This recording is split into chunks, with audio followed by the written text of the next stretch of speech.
Good afternoon, everyone. Obviously, it's still morning. My coffee hasn't kicked in. Welcome to this week's Nadex Weekly Market Analysis. I am Brian Caprice. I'll be hosting today. I'm Todd and I were just joking around about, man, allergies are much worse this year. So, yeah, if I have the suddenly mute, I'm trying to keep you guys from hearing a sneeze. It's Maryland is in full raining pollen with green cars. So, hopefully, you guys have a much better situation than what we got right here. Today is April 27th. It's amazing. April is basically over. When I was updating the slides, I have to do the, check back with us next week, same time, and I had to change April to May. It's insane.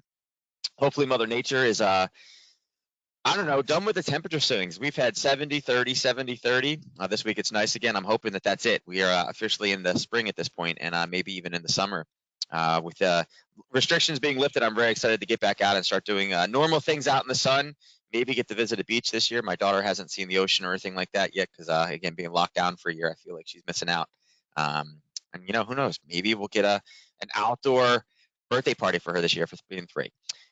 Anyway, for those of you that are new here, welcome. I've been doing these presentations for about 3 years. God, I think this August, will be 4 years that I've been doing things with Nadex. And it's been definitely a fun ride. I really enjoy doing these presentations, and every week I try to add something special in here and give you guys some type of a golden nugget, and or some new way to look at things, or maybe even the confidence. And a lot of you guys reach out and message, and I love getting the emails from you guys. So if I send anything today that you guys aren't sure about, definitely reach out. You guys can join Discord as well, bounce questions off other of my students. It's totally fine. I'm cool with that kind of stuff. So. For those of you that don't know me, I'm the president and CEO of Keep Trading Simple. And my goal as a trader, and really the way that I trade is different than a lot of other people out there. Many people use, the secret sauce, I like to say, right? They got this indicator and then that indicator and this other secret indicator and then this other thing over here and this other thing over there. And, you ask them, well, what does that indicator do? Like, what does it tell you? Like, how do you form it? They're like, I don't know. And that's what they tell you that you need to be successful in trading. And I keep things very, very simple. I'm a price action based trader. I use technical analysis in 95% of my trades. I focus on buyers or sellers, things that we've already seen before. People will call it supply and demand as well.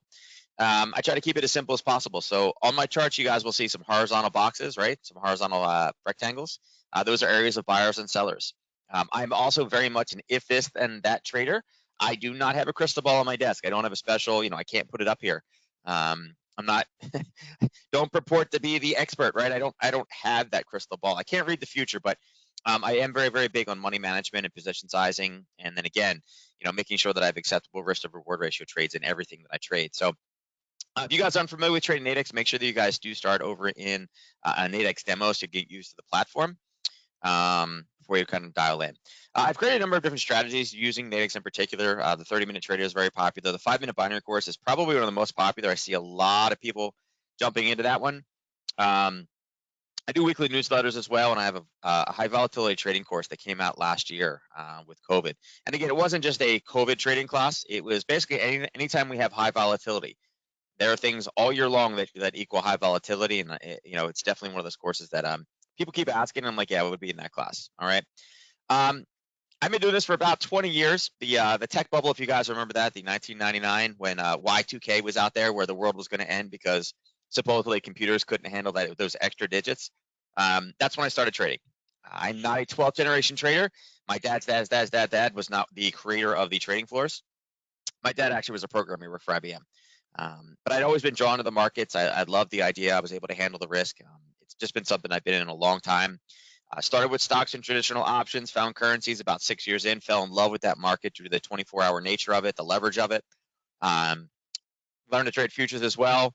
I did go in one of the big 3 advisory banks. I won't say which one, but they are still part of the big 3. I spent a little bit of time there and realized very, very fast that as a financial advisor, I figured I'd be helping people trade, helping people understand their investments, using the skills and things like that I had learned in the past. And then after I took all my tests, scored very, very high, I realized that, wow, you didn't teach me a single thing about trading. And the eye-opening moment for me was when one of the largest kind of assets under management advisors in my office, I think it was like 6th in the entire company as a solar practitioner, asked me to analyze a chart for him. And I was like, are you kidding me, really? He's like, yeah. He's like, I don't know how to do this stuff. I was just blown away. So I left that industry and went back out to teach and spent about 6 years traveling around. I always tell people, I definitely, besides being a trader, though, first and foremost, I am a family person. I raised my daughter. She's home with me, obviously, during COVID. I'm in charge of Zoom school for my boys when they're at my house, and then very, very active in youth lacrosse. The reason I tell you that is because I'm a very, very big believer in technology. I like getting alerts when things are happening based off the style of trading that I do. Being if this, then that, I'm not sitting here for 12 hours waiting, just watching, staring at a computer. I do a lot of different things out there. So if time is one of those things, you guys too can, kind of trade the way that I do. All right. And it's funny. It says I stayed at home with my newborn daughter. She's not newborn; she'll be 3, but I do have a newborn on the way, and we haven't announced what the sex is yet. But that one will be born in October, so I'm gonna have to change this slide pretty soon here. Time is flying. What we're gonna cover today is pretty easy. Let me go through the next disclaimer first, and then I'll cover the agenda. I always forget that this is first. But for those of you that are new, again, you may not know this, but everybody that's been here for a while have heard me say this. It's almost like on autopilot, right? Trading on Nadex involves risk and may not be appropriate for all. Members risk losing the cost at the end of the transaction, including fees. Now, you should carefully consider whether trading on Nadex is appropriate for you in light of your investment experience and financial resources. Any trading decisions that you make are solely your responsibility and at your own risk. Now, past performance is not necessarily indicative of results. None of the material presented here is to be construed as a solicitation, recommendation, or offer to buy or sell any financial instrument on Nadex or elsewhere. Nadex is subject to U.S. regulatory oversight by the CFTC, and Nadex is a registered trademark of the IG Group. Now, here's the agenda. I was jumping a little bit ahead there. So what we're going to do is we're going to cover the upcoming news events. For those of you that have been here in the past, you guys know I absolutely love news. It's really, in my eyes, the best way really to trade. And just not actual like news headlines. There's different times a day and things like that that line up perfectly for the style of trading that I use. Then what we'll do is after we kind of cover those, the kind of the highlights of the week or where we should be looking, we'll jump over and look at the indices. Now it is 12:30. Pretty much most of the trades we would have been able to make today are gone, but we'll talk about other areas and potential scenarios for the rest of the week. Tomorrow in particular, that's going to be a big one. Then we jump over in the Forex market. Obviously, global economy, a lot of opportunity there. Some of my favorite trades actually happen at 9:30 p.m. at night Eastern time. People are like, wait, how do you trade at night? Well, yeah, use Forex 24 hours a day, 5.5 days a week. So much more opportunity than the indices, just by sheer volume of number of things that we can trade. And then last but not least, we'll cover commodities. The commodities that we cover for this is gold, oil, and silver. I know that there's a couple other smaller ones that Nadex does do. Natural gas is over there. There's some agricultural, but we're going to focus on those 3 main pieces today. All right. So let's dive over and just jump right in and let's go across and go here, right? Let's look at the kind of news of the day. Now, there's many different news sites. I always get to ask this one as well. Which one do you prefer? I like this because, again, being a currency trader, I really care, where things have moved. Globally, I want to kind of know what's going on, right? I want to see kind of where things have moved in the last 24 hours. But you could also use daily effects if you guys are unfamiliar with these. So they're basically the same thing. There's just kind of different setup. All you would do is to go over here to calendars and then go to economic calendar, and it would give you kind of the breakdown of where they are, what they are, the previous, the forecast, the actual, today, tomorrow, next 7 days, levels of importance, what countries you want to kind of click in here, right? And then what time zone that you're standing in, and it will kind of print all these things out for you. So either one is the same. I like this. It's just very simple. It's a little bit more basic, but I do love the scanner up top because it kind of tells me what's going on right now on a global spectrum. So far today, consumer confidence much higher than expected. That was a big boom. They raised it yesterday from 112 to 113, and I was kind of surprised that they did. It's interesting that we dropped down previously to 109, but 121 is huge, right? And again, it's going to have, not that consumer confidence is the biggest market mover that exists, but it shows you what the at-home, spender is thinking right now. If things look great, they're going to spend more money, which makes earnings better, which makes our recovery faster, which is going to start affecting interest rates in the way that we do things, okay? And that's where it really starts kind of messing with the overall stock market. 4 p.m. today, we have BOC Governor Macklin speaking. That's kind of an important one. The cat has been on a mission, and you can see right now, it's kind of flat right now, but a lot of people are waiting to hear what he has to say. Cat has had great data lately. They've had great messages. If you were around last week when they made the comment about how they are going to start easing their buybacks, basically meaning they are quite far ahead in their recovery, it was a rocket ship for the Canadian strength. So again, great opportunity. Tonight we have that Aussie dollar, that CPI quarter over quarter, and again, we'll make sure we spend a little bit extra time. I think this is going to be a great one. CPI and inflation is one of those things that's driving gold. Australia typically also drives gold, and they're saying that it's going to be 0.9%, and trim means CPI, and again, you don't have to know what these things are, is also supposed to be higher. I wouldn't actually be surprised if they come in a little bit more than that, which again should bring some Australian strength. Not that I think Australia is going to raise interest rates anytime soon, but um, I think there could be some good opportunity. And again, this is considered a high impact news release. Now, tomorrow is kind of a crazy day. So you can see that we had the OPEC meetings all day today. Panel confirmed production increases. Yeah, I knew that was going to happen. There's probably going to be a bit more into there, and that just happened about 30 minutes ago. They're going to stick with the current plan to ease oil output cuts from here. Yeah, but it's not just about the oil output now. It's kind of going further that I think we're interested in right now. But they were supposed to speak tomorrow. So with that said, we got that news. Tomorrow we have the crude oil inventory report at 10:30. Couple interesting things. I mean, there's a few different setups tomorrow. Obviously, CAD news right here, retail and core retail, both supposed expected to be great. When I say great, previously they were both negative, and now they're supposed to be up 4%. So again, more again, positive for the CAD. This could be leading the dollar CAD down, right?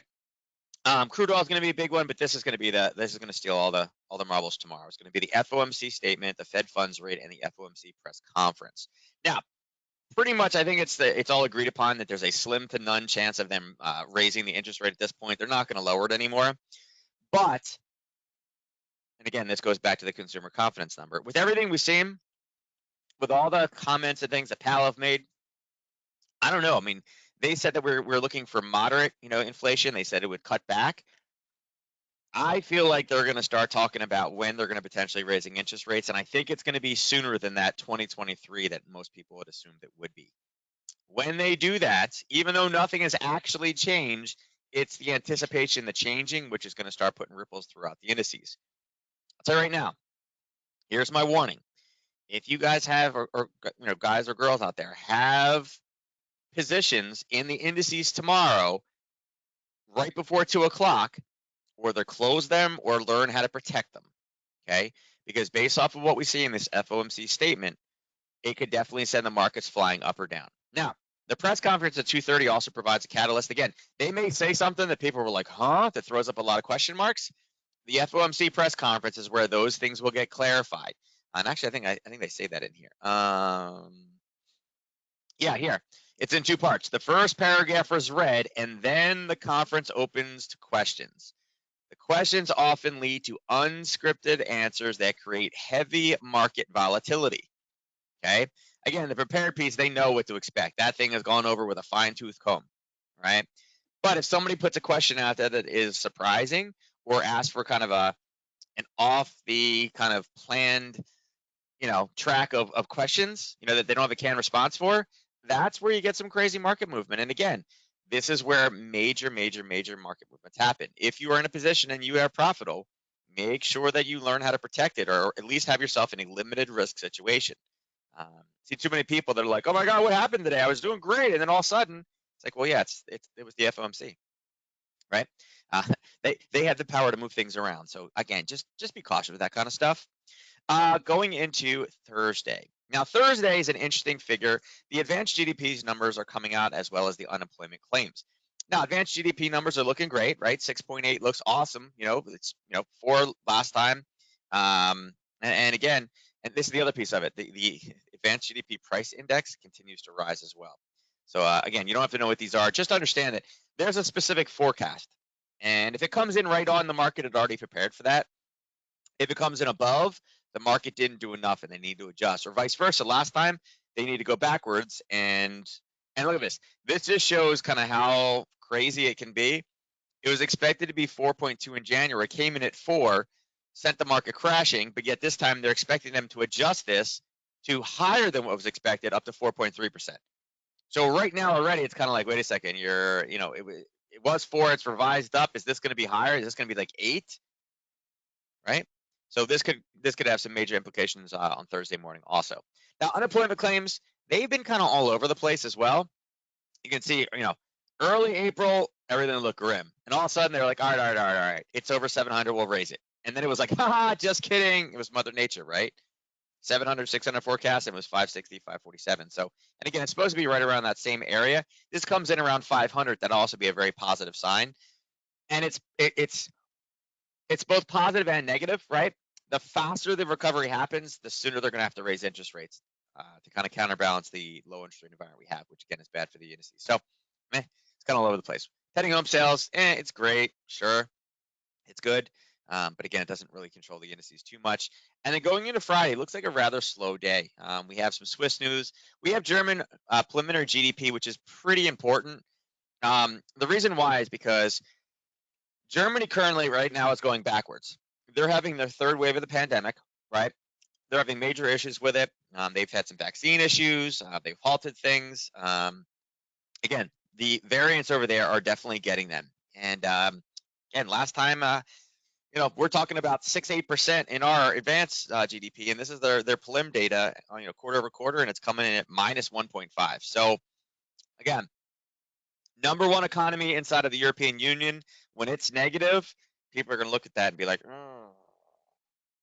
is it dangerous? Because again, we start thinking about raising interest rates, the dollar is going to receive strength, the euro is going to get weak, and there could be some tumbling occurring in that one. And again, right now we're seeing a little bit of European weakness, and again, versus the pound, we're seeing it down 18. So that's what we're checking out.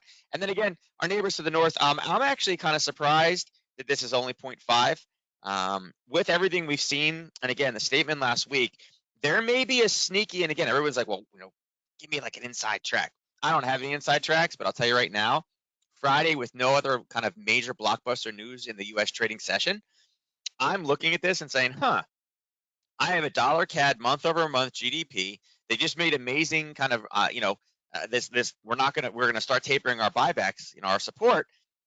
If this number comes in here at 0.6, 0.7, and again, you can see how right they typically are, right? It typically misses, like once every once a year, twice a year, they're correct. So it's already set up as being a high probability to miss. If this comes in at 0.6, 0.7, better than expected, I expect this number right here to be quite red. So it's a number that I can actually prepare for ahead of time, look to see if I can play it with a shorter duration contract, or even maybe, going into one of the other, the other realms in futures or Forex, or, a couple different ways to play it. But I think this could be a little hidden gem on Friday for those of you that will look at currency trades out there. All right, so there's our events for the week. Quite a bit of opportunity. All right, let's go across and let's start looking at some of the indices here. So obviously right now the ES is quite high. You guys can see up top I have this as kind of a forecasted number, this 4,200. I was hoping we were going to get up there before the FOMC notes, and we're kind of bouncing back and forth, right? We've had this level here that we're looking for, and we've had a couple touches off of it. It gapped down and ended here on Friday, bounce, and we've gotten pretty close this morning as well. Really, the 10 o'clock reversal kept us from touching that level also.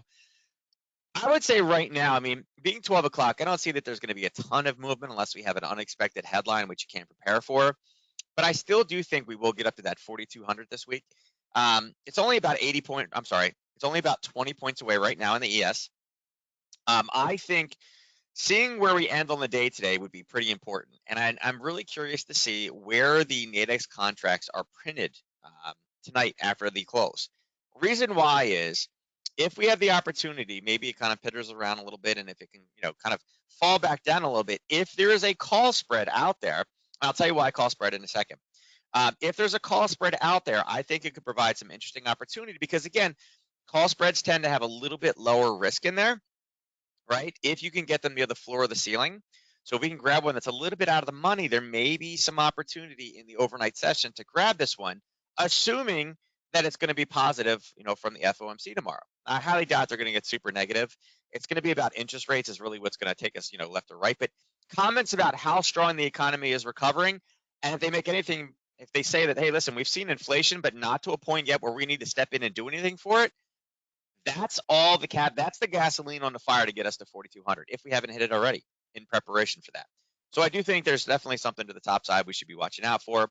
And again, if you're looking for this level, a couple ways to play it. There's this 41.6 41.64.75 is kind of where they've stepped in the past. And again, if we can get some type of a seal, a floor around there, I think it'll be decent.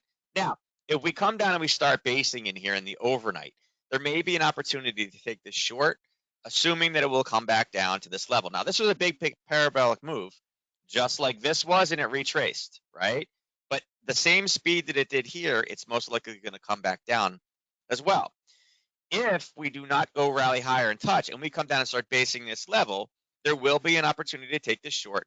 And I'll tell you right now, if we're able to run down and get to this level down here at 41.31 before FOMC tomorrow, I think that would also be an amazing opportunity. Why? I expect there to be some fireworks, particularly if they say that, hey, we're seeing inflation, but we expect it all to disappear. This is nothing we got to worry about. And if they reiterate the fact that they want to do, great, moderate inflation for an extended period of time, it basically means that we're going to run hot longer, which gives the ability for this to go. And again, remember, consumer confidence blew the numbers out today, which means the home spender is spending money like crazy, right? So again, that could give us, some potential to the top side. Now, NQ, you may say, hey, why is NQ, falling back here? Well, if you attended the session earlier, we were sitting right here, right around the open. And again, the 930 candle just collapsed right back to the downside. And again, not surprised, we've seen this area hit before, right? If you guys want to go back, you can look at it. It's there, right? Not surprised. NQ is a little bit more sensitive to anything COVID. Why? Because as people are returning to normal and going back, the reliance upon technology is not as important as it was when everybody was remote. I would say right now, again, this is an area we know exists. It started here. You can see that it was a top here. It based through and came back and was a touch point. It came down and then was kind of bouncing off of it again. I would say it's an area where we need to keep focus on, one of those area of interest statements. I will say based off of how this just collapsed, again, this 14,042 is still a level we need to watch out for. This level's been here for days, right? It's not like it's a surprise level. You can go back and watch it. Actually, I believe yesterday morning, I think we covered, you know what? I don't know if we covered NQ or YM, but I know that I brought the level up as a potential area to short off of. But I think we have decent opportunity. Like I said, I like the way that this base, and I like the kind of explosion off. And kind of the same thing down here. I mean, levels that I'd be watching out for potentials for tomorrow would be right here, the 13,881. If for some chance we can collapse today and drop down to this 13,777, that's a level that we've talked about in the past as well. I'd look for that. Ideally, though, I do think eventually we will break this out of the top and we will go a bit higher. But, right now we're kind of at that extreme range. And again, I don't know what's going to happen over the next 6 hours, but watch this and see kind of where we open, see where the call spreads for the day are, because I do believe that the statements made will provide some opportunity. But, if you're able to get this one short this morning, it's what we talk about. Session opens and you're looking for floors and ceilings. And again, we were kind of up at that ceiling right at the open after we've taken kind of this confirmation bounce to the downside, right? We hit the level, came back, wasn't able to go as high, and then boom, we just collapsed away from it. So the short trade was there. Hopefully you guys grabbed the opportunity, right? And actually, you know what I should do here? Let me move this to the side. Let's pull this just over here so we can use it tomorrow. Okay. And if you guys are wondering what I'm doing here, this is kind of this is our curve level where we're bearish and bullish, right? You can see all the bearish entries. I mean, there's an amazing one here. We got one here. This one came up and grabbed it in here again. And so yeah, we got a lot more going on the bottom before we can really get to a long opportunity. But a lot of opportunity to be short in this one. And again, we got to leave this level on because again, if we get a break through the top and a bounce, we could also see it, use the same level to punch higher. All right. All right, let's go to YM. All right, so YM, a little choppier, and I mentioned not liking this one as much. We had an area here that we said, hey, listen, it was tested. We're really looking for it to come back up top again. We've touched it 3 times, so we are kind of looking for a push through. 34,145 is kind of the magic number, although you can see this one is having a little bit more problem, right? A lot more basing in here, a lot more wicks back and forth. It's like it's just not sure what it wants to do. Although this is delayed slightly, I think it's like what, 10-minute? Yeah, 10-minute delay. We're showing a 0.05%, right? It's not really doing much. And again, this is what's pretty common. If you guys have never traded an FOMC or dealt with an FOMC, this is one of those things that, and here's where this is crazy. This is basically flat right now, But what did we see? What did we see for today? The consumer, right? Consumer confidence is skyrocketing. Yet the market's like, nothing. And the reason why, again, if the economy is doing so much better than expected, they're going to have to mention interest rates. Rising interest rates makes it more expensive to lend, and again, it tends to hurt the indices. But if they make comments about, hey, recovery's looking good, we're seeing some inflation, but we think it's going to all disappear, so we're not, nothing's changing right now. We're going to continue under this environment. These are all great. I mean, this is literally throwing gasoline on a fire. So, but in fair balance, if they say it's going way faster than we thought, that we may start, controlling inflation. If it gets out of control, that's negative. It's going to drop back to the downside. And that's where we need to find like levels like this. So this is not a level to go long off of. We may take this level and say, let's see, we can adjust it a little bit. Trying to encompass the actual zone itself. So probably more like that. This could be a level that, again, if we come up to here, if we've based down, we rally up in the morning, this could be an area that we're shorting, looking for a short from here down to here tomorrow, right? So it's a level that we need to kind of keep. And actually, I guess we can just go and just do it, right? Tomorrow at, let's see, it would be 14. It would be like this, like that. Okay, so we'll see if that's the level we're going to use, right? We'll see what today's closing looks like. I think that's going to be the big deal. I don't think there's anything else today. No. France is very upset. Wow, France is making all kinds of problems. Going after the UK, going after the EU. Yeah, France is on a warpath this morning. Forget 2% inflation, OPEC, yeah. So, yeah, not too much right now besides that. All right, so that would be the YM. So let's step across now and go into currencies real quick. I want to make sure we spend a little bit extra time on these. So here is a level, whether or not you guys have been following, and again, I'll continue this across. You can see that, it was a top, it was a base, it was the bottom, it was the bottom. It came back through and based here, came back, came up and touched it again. So it's a level of interest. It's not really one we're buying or selling off of for the most part. Right now, I like the 78.12 level. I think that's decent. I think top and bottom, either of those two are still good. For shorts, this over here. Let's change this to red. I think either of those two is fine.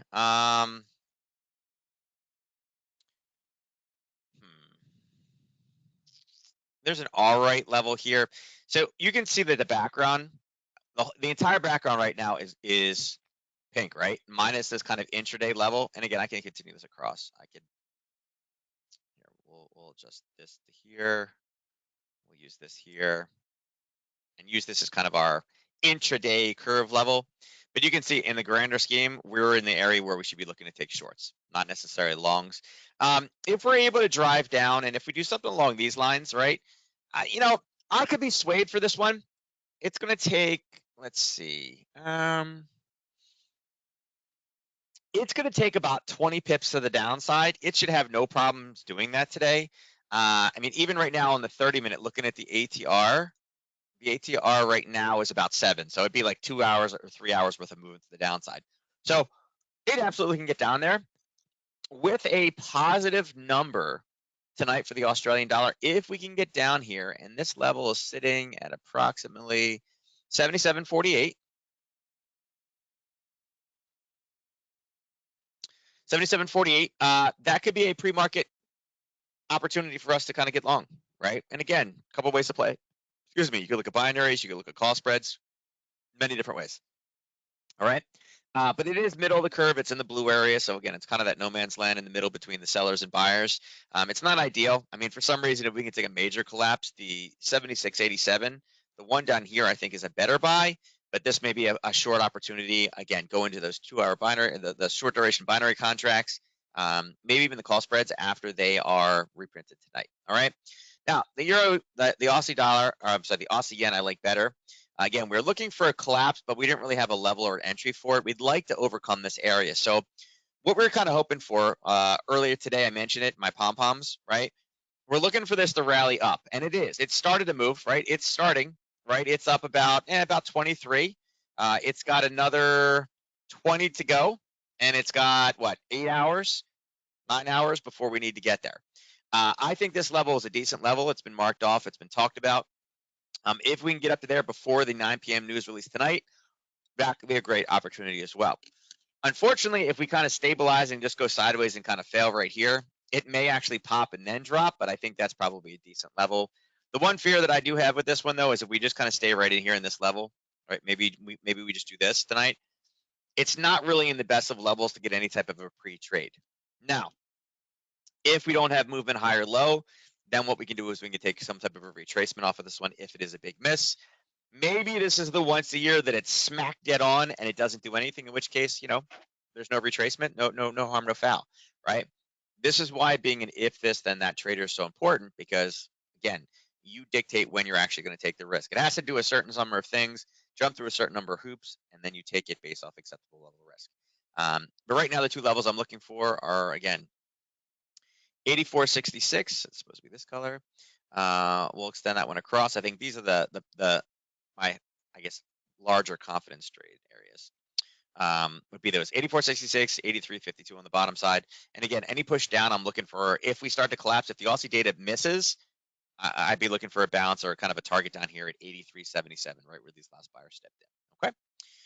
Euro pound. So Euro pound's kind of flirting around. We got this 86.72 level. It's been tested twice. We know that it's in there. We could refine it a little bit lower if you wanted to. Drop it down to in there, the 86.70 or 67.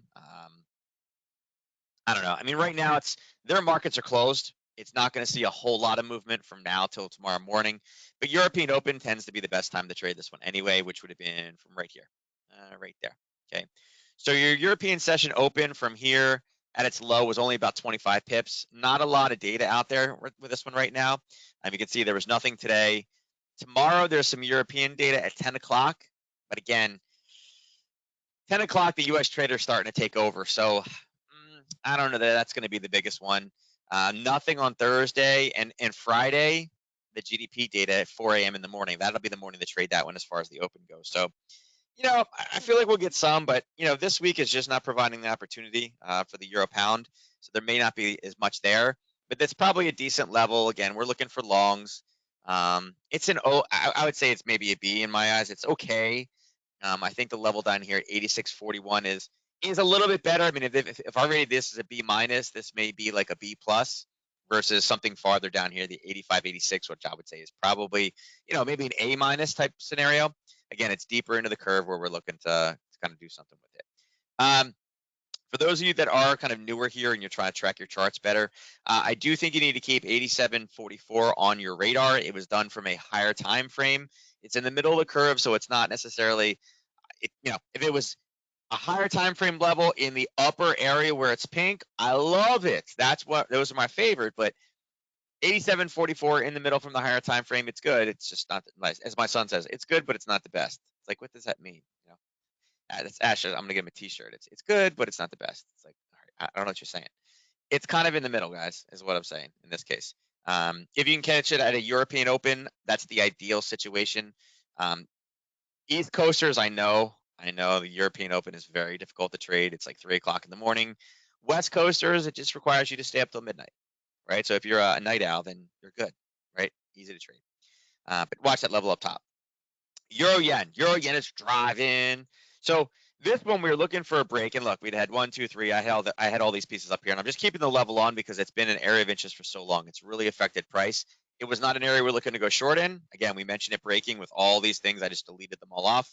We do have a position when it finally comes back down to 130.19. We are looking for a short there to overtake this level, but right now we're continuing to push away. We have these two lines on here because these are in I think it's a 4 hour. Are these 4 hour zones? Let me see here.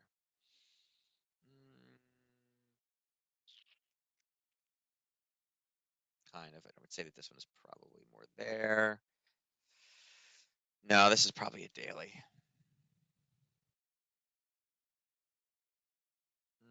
Nah, it's not a daily. I forget what I put those on there for now. Let's stay with ones. All right. Anyway, we know that we have some sellers stepping in right now, so I wouldn't be surprised if we have a little bit of a pullback. As I said, no real European data today whatsoever. The European Open session started right here. So again, it's kind of just another one of those examples that is there opportunity waking up early? Yes, there is. Here's your 3 o'clock open. It was worth 52 pips today. So decent movement. It found one direction. It did give us a way to get back in. Where it is right now, I'd be looking for a top and a rollover. I think there's more. I think there's more European weakness coming with the amount of nations that they have, with Germany having problems, with the GDP number looking like crap later on, the forecast being bad. France I don't know what France is going on today. I mean, they're just headlines left and right.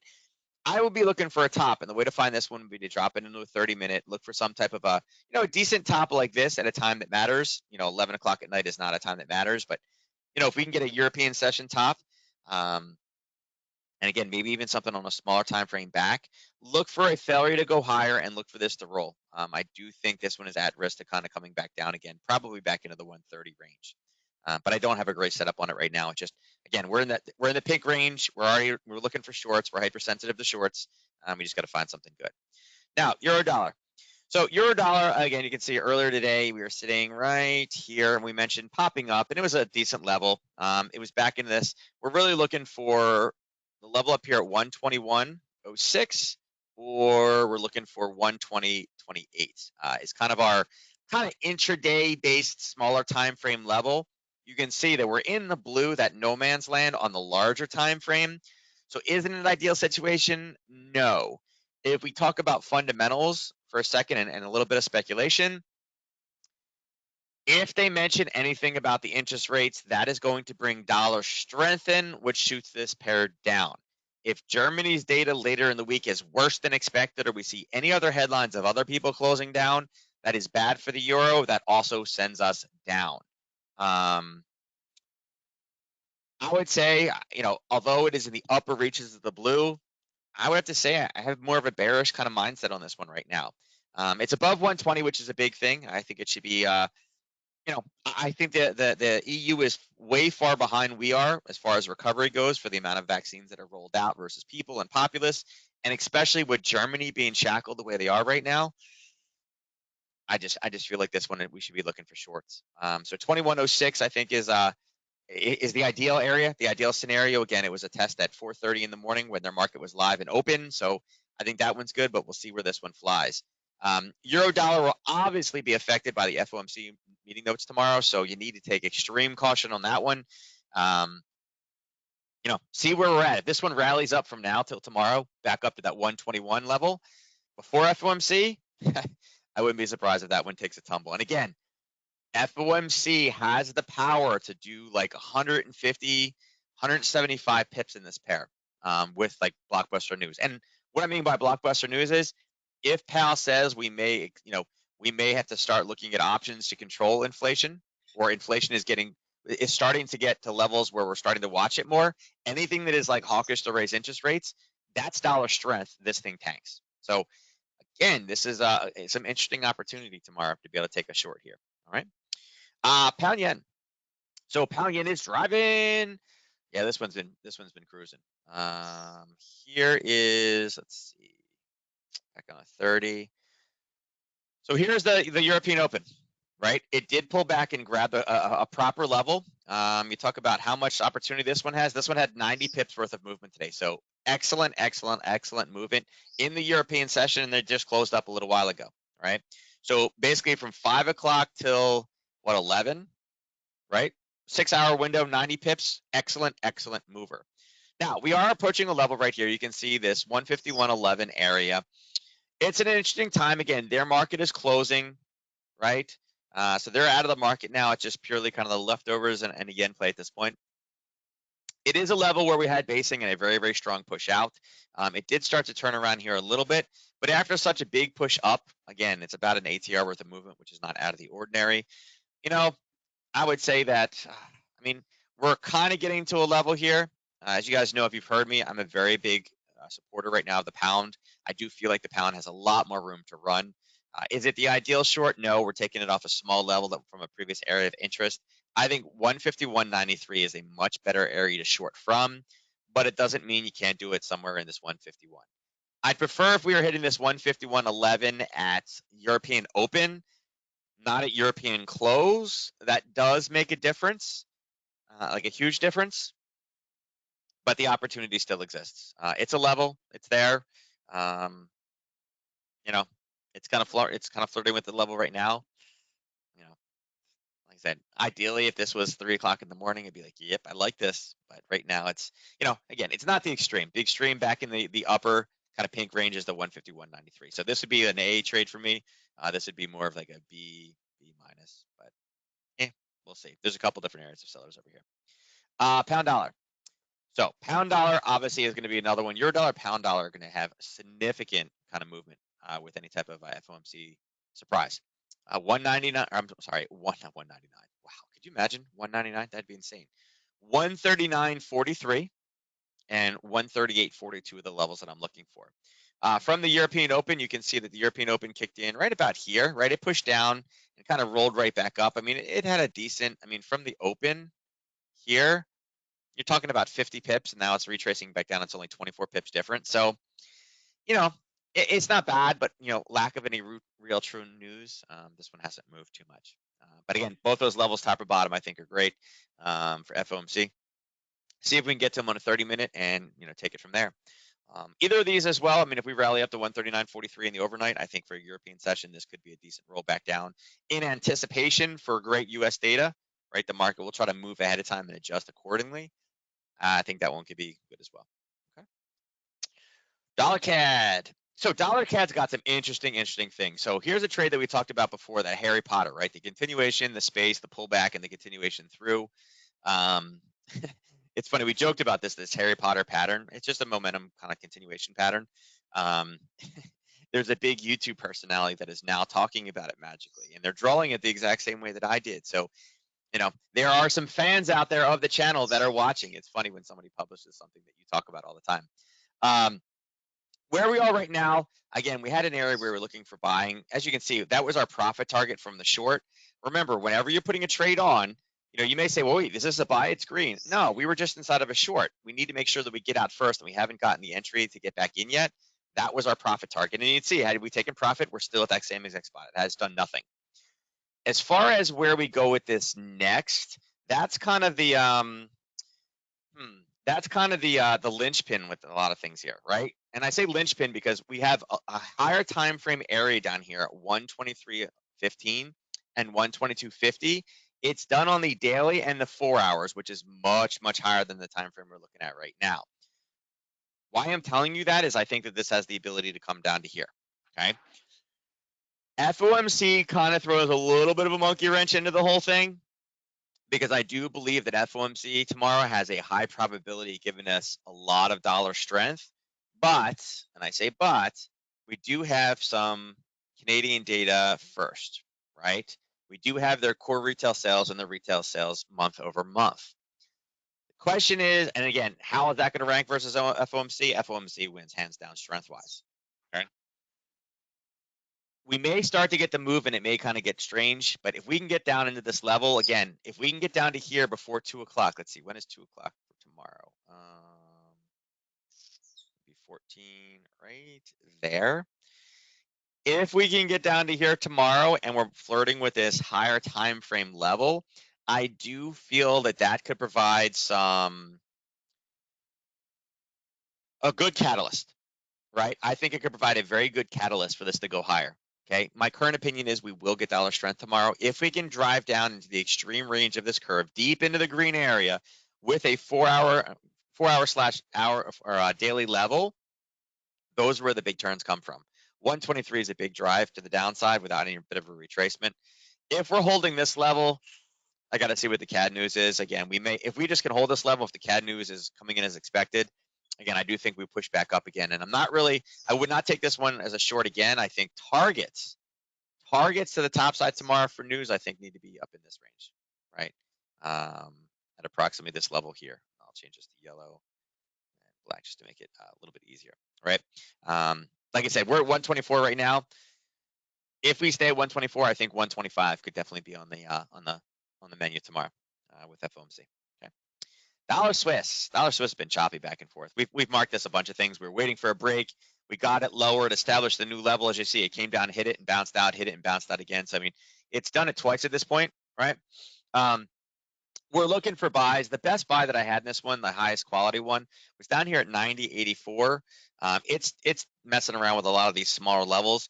This requires a 55 pip move. It's not something we're going to see today. I don't know that we are going to be able to see that much weakness before FOMC tomorrow. We may have to use.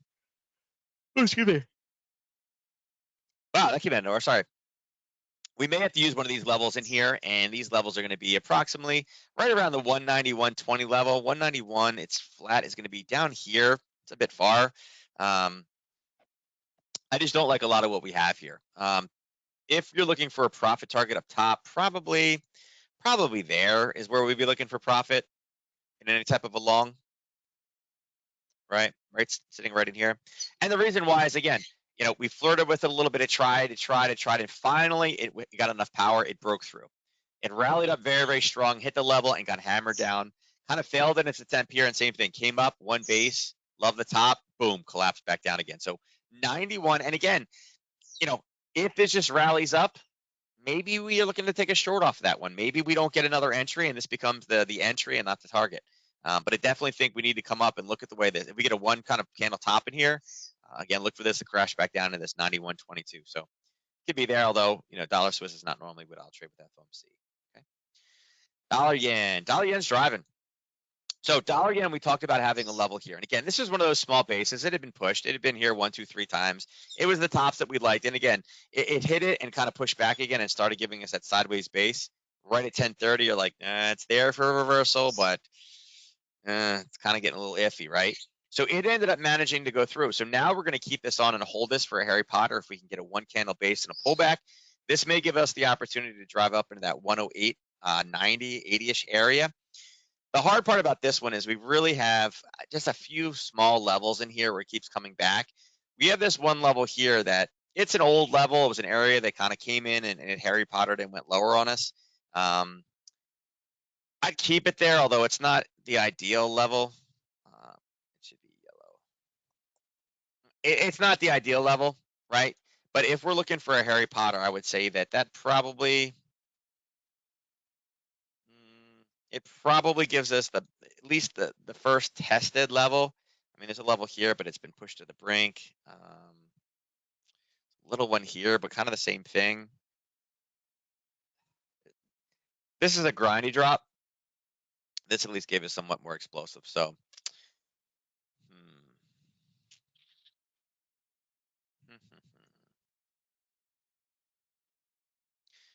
yeah, I would say we're running this level right now. I would love to say this is a more of a long right now, based off of kind of the setup with the Harry Potter, the previous zone. Again, sellers had stepped in, but again, we're in that top third, so I'm kind of hesitant to be like, yeah, this is a long. And remember, dollar yen does have, I don't know, how do I say this the correct way? Dollar yen has a lot of risk with FOMC. Why? Because obviously it involves dollar strength, right? But the yen is also a proxy for the overall stock indices. So if they mention rising interest rates, that's great for the dollar, bad for the indices. This one kind of goes crazy to the top side. So I think, even though I don't want to tell you guys like, hey, listen, it's red, you guys should be looking for shorts in this one, I just feel like this one has the power to kind of jump. I mean, at 0.5% today, it's close. It's the second biggest mover of the day already. But how much of this is in preparation for what everybody expects to happen tomorrow, right? That's the big question, is really since the open. Here's the open rate, basically right here. That's what we've done since the market opened today. It's gone straight up 42 pips. So, yeah, that consumer confidence number definitely drives this one. And the market is kind of in agreement about they may mention, I don't know, some rising interest rates. Yeah, this one's going to be rough. I don't know. You guys see, again, like I said, everybody has to take their own trades, figure out which you're okay with. I like the ones that are a little bit easier, those, that B plus and the A ones. This one's going to be a hard one to play. And again, we'll see, we'll see where we are tomorrow morning, right? We'll see what if we get a retracement off of this one in the European session, if we drive back down, or if it's doing nothing but going straight up. And if it does go straight up, if we push up into this level, again, much, much higher, I mean, it would require another 40 pips from now till tomorrow. And again, it's just like, it's a psychological number because it's 109 flat, right? Then it's do we pull the trigger on this one and go short at 109? Okay, so kind of a hard little bit there. Let's cover oil. All right, so oil's ticking back and forth. And earlier in the week, we had talked about a level here at 62.50, and it hit it and pulled back. It hit it again, and again, drove to the very, very brink, assuming it's going to break. It dropped. It ended up breaking through, so it's kind of taking this level out now. We can only use it for a long scenario out the top side. But right now, oil's kind of stuck, right? You can see that oil, for the most part, you have a channel going this way. You have a little bit of consolidation coming in from the top right here, and it's going to end up breaking through to the side, maybe to the top side a little bit. I would say where oil is, I was expecting a bit more of a move with them reaffirming, and like I said, I haven't read the actual FOMC statement or the OPEC statement yet. I was expecting them to start mentioning having additional, right, an additional easing of cuts, because again, above 60, they're pretty greedy with things. Like I gotta say, with this level broken, again, if we can get, if this level holds, I think there's an argument to be made to bring this back down to the $61 mark.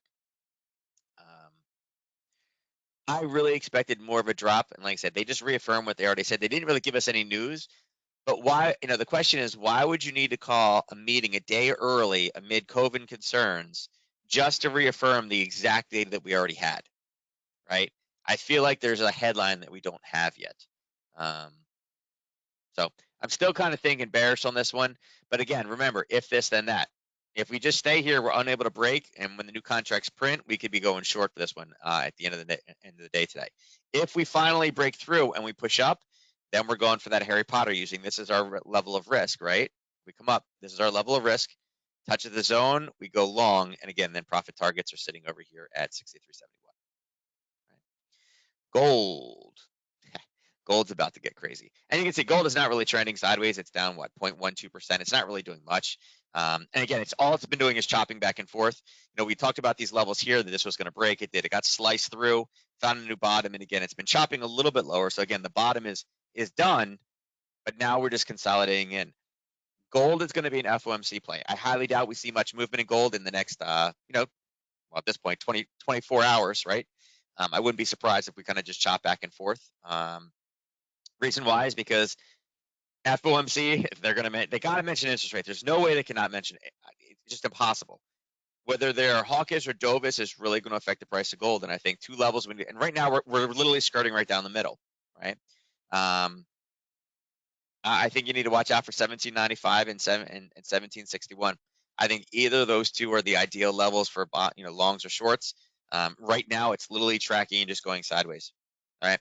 And again, this is very, very typical of what you see with FOMC. Okay. So we'll extend these across, and again, keep those two on your radar for tomorrow. Silver. Now, silver's got a bit more movement. Now, silver's tracking higher.